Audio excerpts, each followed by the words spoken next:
أعوذ بالله من الشيطان الرجيم. بسم الله الرحمن الرحيم. وإن كان ذو عسرة فنذرة إلى ميسرة وأن تصدقوا خير لكم إن كنتم تعلمون. واتقوا يوما ترجعون فيه إلى الله ثم توفى كل نفس ما كسبت وهم لا يظلمون. يا أيها الذين آمنوا إذا تداينتم بدين إلى أجل مسمى فاكتبوه وليكتب بينكم كاتب بالعدل ولا يأب كاتب أن يكتب كما علمه الله فليكتب وليملل الذي عليه الحق وليتق الله ربه ولا يبخس منه شيئا فإن كان الذي عليه الحق سفيها أو ضعيفا أو لا يستطيع أن يمل هو فليملل وليه بالعدل واستشهدوا شهيدين من رجالكم فإن لم يكونا رجلين فرجل وامرأتان ممن ترضون من الشهداء أن تضل إحداهما فتذكر إحداهما الأخرى ولا يأبى الشهداء إذا ما دعوا ولا تسأموا أن تكتبوه صغيرا أو كبيرا إلى أجله. لفظی ترجمہ وَإِن كَانَ اور اگر ہے وہ مقروض ذو عسرۃ تنگ دست فنذرۃ پس اس کو مہلت دینی ہے الی میسرۃ فراخی تک وَأَن تَصَدَّقُوا اور یہ کہ تم صدقہ دو خیر لکم تمہارے لیے بہتر ہے ان کنتم تعلمون اگر ہو تم جانتے واتقوا یوما اور ڈرو اس دن سے ترجعون فیہ جس میں تم لوٹائے جاؤ گے الی اللہ اللہ تبارک و تعالیٰ کی طرف ثم توفی کل نفس پھر ہر نفس کو پورا دیا جائے گا ما کسبتم جو اس نے کمایا وہم لا یظلمون اور ان پر ظلم نہیں کیا جائے گا. یا ایھا الذین آمنوا اے لوگو جو ایمان لائے ہو اذا تداینتم جب تم معاملہ کرو بدین ادھار اور قرض کا الی اجل ایک میعاد تک مسمن جو مقرر ہے فاکتبوہ پس تم اس ادھار کو لکھ لو ولیکتب اور چاہیے کہ لکھے بینکم کاتب تمہارے درمیان لکھنے والا بالعدل انصاف کے ساتھ ولا یأب کاتب اور نہ انکار کرے لکھنے والا ان یکتب یہ کہ وہ لکھے کما علمہ اللہ جیسا کہ اس کو اللہ تبارک و تعالیٰ نے لکھنے کی تعلیم دی ہے فلیکتب پس چاہیے کہ وہ لکھے ولیملل الذی اور چاہیے کہ تحریر کروائے وہ شخص علیہ الحق جس نے حق دینا ہے ولیتق اللہ اور چاہیے کہ ڈرے اللہ تبارک و تعالیٰ سے ربہ جو اس کا رب ہے ولا یبخس منہ اور نہ کمی کرے اس حق سے شیئا کچھ بھی فإن كان الذی پس اگر ہے وہ شخص علیہ الحق جس کے ذمہ حق ہے سفیہا بے وقوف او ضعیفا یا کمزور ہے او لا یستطیع یا وہ طاقت نہیں رکھتا ان یمل یہ کہ وہ لکھوا سکے ہوا وہ خود فلیملل ولیہ پس چاہیے کہ لکھوائے اس کا مختار یعنی وکیل بالعدل انصاف کے مطابق واستشہدوا شہیدین اور گواہ بنا لے تم دو گواہ من رجالکم اپنے مردوں میں سے فإن لم یکونا رجلین پس اگر نہیں ہے وہ دو مرد فرجل پس ایک مرد وامرأتان اور دو عورتیں مما ترضون ان لوگوں میں سے ہو جن کو تم پسند کرتے ہو من الشہداء گواہوں میں سے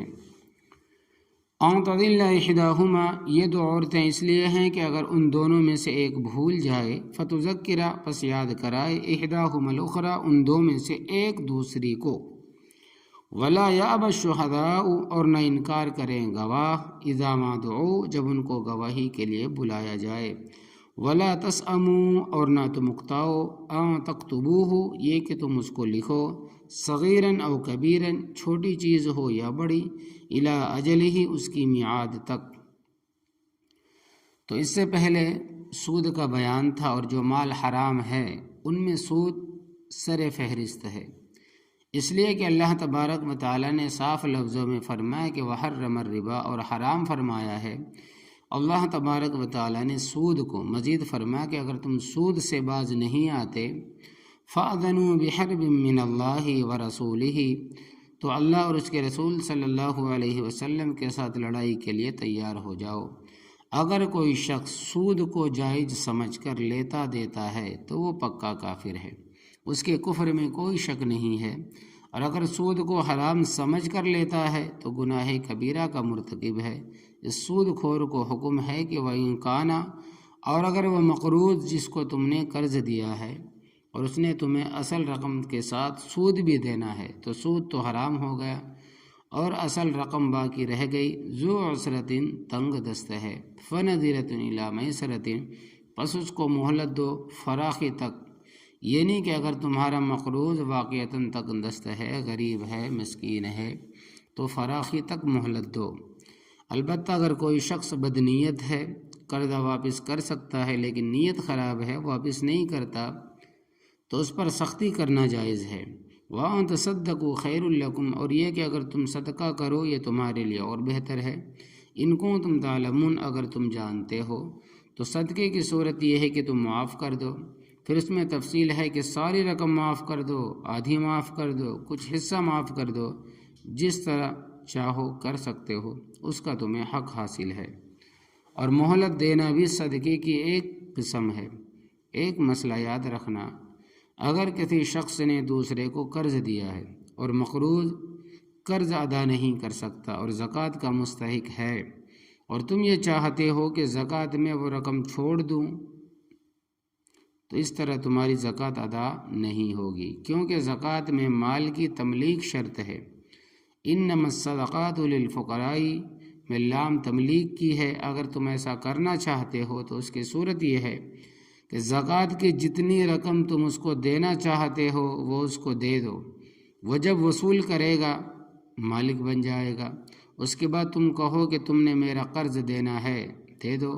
تو اس طرح تمہاری زکوٰۃ بھی ادا ہو جائے گی اور اس کا قرض بھی اتر جائے گا۔ واتقوا یوما اور ڈرو تم اس دن کے عذاب سے، ترجعون فیہ جس دن تم لوٹائے جاؤ گے الی اللہ اللہ تبارک و تعالی کی طرف، ثم توفی کل نفس پس پورا دیا جائے گا ہر نفس کو ما کسبت جو اس نے کمایا،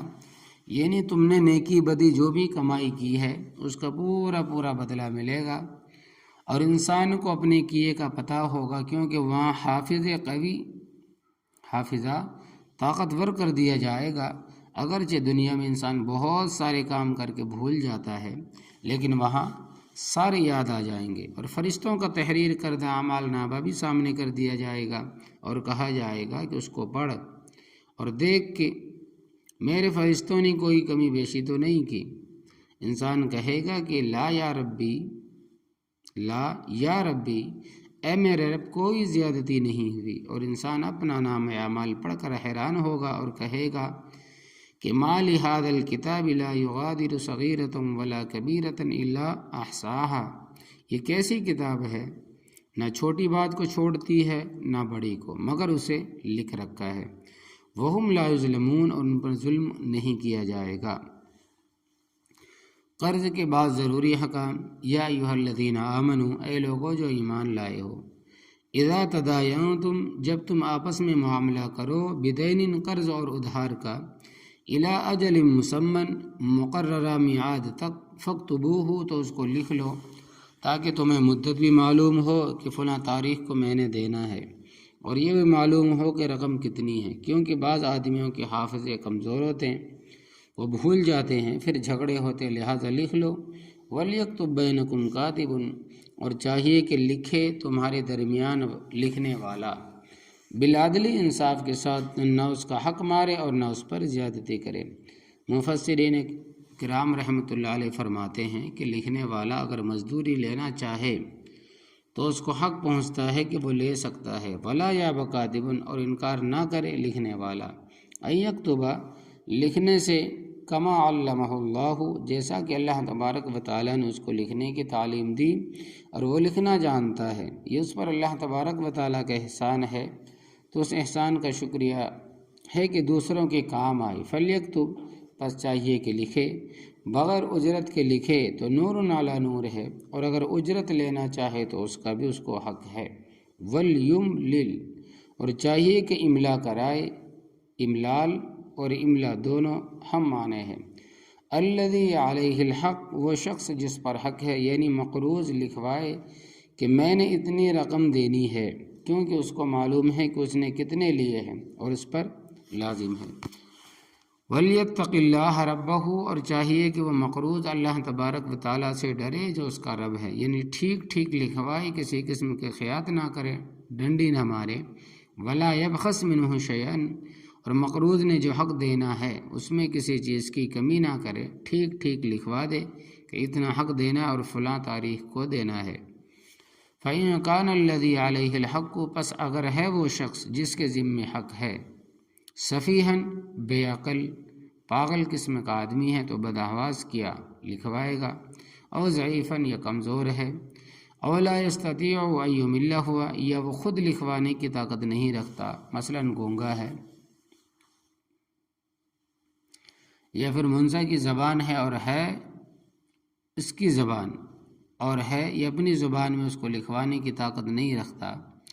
فَلْيُمْلِلْ وَلِيُّهُ بِالْعَدْلِ، تو چاہیے کہ اس کا سرپرست لکھوائے انصاف کے ساتھ، یعنی وہ اپنا مختار یا وکیل بنائے اور اس کو کہے کہ تم میری طرف سے تحریر کروا دے۔ تو جب تم کسی کو ادھار دو کسی میعاد تک، یعنی کسی دن کی مقرر تک، اس کا پہلا حکم یہ ہے کہ اس کو تحریر میں لاؤ۔ اگر کوئی شخص اس حکم پر عمل نہیں کرے گا، یعنی تحریر نہیں کرائے گا، تو وہ گنہگار ہوگا۔ دوسرا حکم ہے وَاسْتَشْهِدُوا شَهِيدَيْنِ مِن رِجَالِكُمْ، اور دو گواہ بنا لو اپنے مردوں میں سے، یعنی مومن ہو، کیونکہ خطاب ایمان والوں کو ہے۔ یا ایھا الذین آمنوا، اور یاد رکھنا کہ مومن کے کسی معاملے میں غیر مسلم کو گواہ نہیں بنایا۔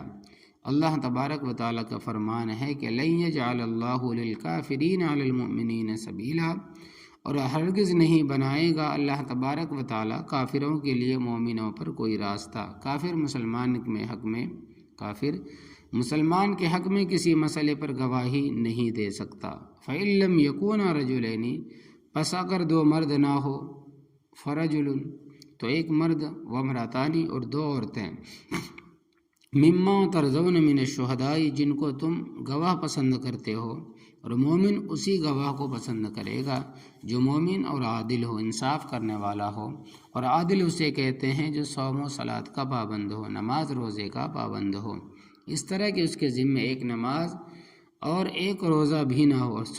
سچ بولنے والا ہو۔ اگر اس نے جھوٹ بولا ہے اور جھوٹ سے توبہ نہیں کی تو وہ بھی گواہ نہیں بن سکتا۔ اور نماز با جماعت کا پابند ہو، اگر بغیر کسی مجبوری کے جماعت کے ساتھ نماز نہیں پڑھتا تو بھی گواہ نہیں بن سکتا۔ البتہ ایک آدھ نماز جماعت کے ساتھ نہیں پڑھ سکا تو کوئی بات نہیں ہے، اور اگر عادت ہے جماعت کی نماز چھوڑنے کی تو اس کی گواہی منظور نہیں ہے۔ تو اسی طرح ایسا آدمی بھی گواہ نہیں بن سکتا جو بغیر کسی عذر کے جمعہ چھوڑ دے، کیونکہ جمعے کی نماز بھی فرض عین ہے۔ فقہائے کرام رحمۃ اللہ علیہ فرماتے ہیں کہ جو شخص گلی محلوں میں ننگے سر پھرتا ہو، یا لوگوں کے سامنے سڑکوں کنارے بیٹھ کر پیشاب کرتا ہے، یا وہ شخص جو گلی بازاروں میں چلتے پھرتے کھاتا ہے، وہ بھی گواہ نہیں بن سکتا۔ لہذا اس دور میں شرعی گواہ کا ملنا بہت زیادہ مشکل۔ عورت کی گواہی، تو مسئلہ یہ بیان ہو رہا ہے کہ دو گواہ مرد ہونے چاہیے، اور اگر دو مرد نہ ہوں تو ایک مرد اور دو عورتیں ہوں۔ تنہا عورتوں کی گواہی حدود میں مقبول نہیں ہے۔ مثلا زنا کے مسئلے میں 1,00,000 عورت بھی گواہی دے تو قبول نہیں ہے، اس لیے کہ جج کے سامنے زنا کو جن صریح الفاظ میں بیان کرنا ہے، عورت فطرتاً ان صریح الفاظ کو بیان نہیں کر سکتی۔ شریعت ان کی گواہی صرف ولادت اور رضاعت کے سلسلے میں منظور کرتی ہے، یا عام حالات میں قتل کا مسئلہ ہے، چوری کا مسئلہ ہے، یا نکاح طلاق کا مسئلہ ہے، یا اسی طرح کے اور مسئلے ہیں، ان میں ایک مرد اور 2 عورتیں گواہ بن سکتی ہے۔ ایک موقع پر حضرت صلی اللہ علیہ وسلم نے فرمایا کہ عورتیں ناقصات عقل بھی ہے اور ناقصات دین بھی ہے۔ ایک عورت بولی کہ حضرت ہم ناقص العقل کیوں ہیں، یعنی ہم میں کیا کمزوری پائی جاتی ہے؟ تو حضرت صلی اللہ علیہ وسلم نے فرمایا کہ کیا گواہی کے مسئلے میں 2 عورتوں کی گواہی ایک مرد کے برابر نہیں؟ عورت کہنے لگی کہ حضور صلی اللہ علیہ وسلم یہ بات تو صحیح ہے، مگر آج کی عورت ہوتی تو کبھی نہ مانتی، بلکہ کہتے کہ ہماری عقل پوری ہے، بلکہ مردوں سے بھی زیادہ ہے۔ اور فرمایا دین کا نقصان یہ ہے کہ ماہواری کے دنوں میں تم نماز روزہ ادا نہیں کر سکتی، اسی طرح نفاس کے دنوں میں بھی نماز نہیں پڑھ سکتی، البتہ روزوں کی قضا ہوگی اور نماز کی معافی ہے۔ گواہی کے بارے میں یہ حکم قرآن پاک کا ہے اور حدیث متواتر کا ہے، اور اس پر امت کا اجماع ہے۔ آج بے دین قسم کے مرد اور عورتیں کہتے ہیں کہ عورت کی گواہی آدھی ہے، کہ عورت کی نگاہ پوری نہیں ہوتی۔ یہ لوگ رب تعالیٰ کے حکم کا مذاق اڑاتے، حالانکہ مومن کو رب تعالیٰ کا حکم مان لینا چاہیے۔ تو گواہی کے مسئلے میں 2 عورتیں اس لیے ہیں کہ تضل احداہما، یہ کہ ان دونوں میں سے ایک کوئی ضرورت بھول جائے، ایک کوئی ضروری بات بھول جائے، فتذکر احداہما الاخری، تو ان دونوں میں سے ایک یاد کرا دے گی دوسرے کو، یعنی اگر کوئی خاص بات ہے جس پر گواہی موقوف ہے اور وہ ایک عورت کے ذہن سے نکل گئی ہے تو دوسری اس کو یاد کرا دے گی۔ عورتیں اگرچہ باتونی ہوتی ہے، بہت بات کرنے والی ہوتی ہے، لیکن اصل بات بھول جاتی ہے اور دائیں بائیں کی باتیں کرتی رہتی ہے۔ فرمائے کہ وَلَا يَأْبَ الشُّهَدَاءُ، اور گواہ انکار نہ کرے، اذا ما دعوا، جب ان کو بلایا جائے۔ مسئلہ یہ ہے کہ اگر کسی شخص کی گواہی پر معاملہ موقوف ہے، بات اٹکی ہوئی ہے، تو گواہی دینا واجب ہے، اور نفس شہادت پر اجرت لینا بھی جائز نہیں۔ البتہ اگر مزدور آدمی ہے اور اس دن کی مزدوری رہ گئی ہے، جس دن اس نے عدالت میں جا کر گواہی دی ہے، تو اس دن کی مزدوری لے سکتا ہے، اگر آنے جانے کا کرایہ بھی لے سکتا ہے، اور قاعدے کے مطابق کھانا بھی کھا سکتا ہے، اور یہ ساری چیزیں اس کے ذمہ ہیں جس کے حق میں اس نے گواہی دینی ہے۔ البتہ یہ ساری چیزیں ہوں گی گواہ کی حیثیت کے مطابق، یعنی اگر وہ پہلے 3rd کلاس میں سفر کرتا ہے تو اس کو 3rd کلاس کا کرایہ دیا جائے گا۔ یہ جائز نہیں کہ وہ 1st کلاس کے ٹکٹ کا مطالبہ کرے۔ اسی طرح گھر میں اگر دال سبزی کھاتا ہے تو اس کے لیے یہ جائز نہیں کہ مرغے کا مطالبہ کرے۔ وَلَا تَسْأَمُوا، اور نہ اکتاؤ تم، تَكْتُبُوهُ، یہ کہ لکھو تم ادھار کو، صغیراً او کبیراً، ادھار چاہے تھوڑا ہو یا بہت زیادہ، اِلیٰ أَجَلِهِ، اس کو میعاد تک لکھ لینا چاہیے، اور لکھنے سے گھبرانا نہیں چاہیے۔ ان آیات میں 2 مسئلے بیان ہوئے، ایک یہ کہ اگر معاملہ ادھار کا ہے تو لکھ لو تاکہ بعد میں گڑبڑ نہ ہو، دوسرا یہ کہ گواہ بناؤ۔ باقی باتیں آگے انشاءاللہ تبارک و تعالی آئیں گی۔